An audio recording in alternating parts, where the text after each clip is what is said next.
Hello again, P4. Mr. Emmets here. I've got my washing machine washing my clothes in the background, so if it gets a little bit noisy sometimes, that's what's going on. I apologise for that. Anyway, it is Wednesday. We're still looking at adverbs. So here, if you listened to yesterday's tutorial, I gave you a little bit of a clue that the list of adverbs on the next page, and this is indeed that whole list. So as you can see, there's a lot of them with ly at the end. Some of them don't have ly at the end though, but then that's perfectly fine. So you've got a list of adverbs there. What you need to do, if you read the instructions at the top, choose at least 10 words from this list of adverbs and use them to write a short story, a paragraph. So the story needs to make sense. It can't just be random sentences. It still has to tell a story. Choose your 10 words and see what you can do to slip them into an interesting paragraph.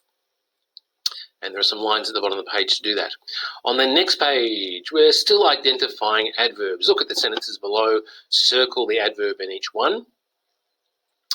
And using your own adverbs, you can complete these sentences. So it's very similar to the homework you did yesterday. Again, if you wish, you can always look back at that list of adverbs on the page before. So complete those sentences. And that's it. Sorry, I skipped a bit too far ahead there. I showed you your history homework. Okay, anyway, so that's adverbs done for this week. Yeah, again, any questions, Ms. Wu or Mr. Hammonds on Seesaw, and look forward to seeing your work.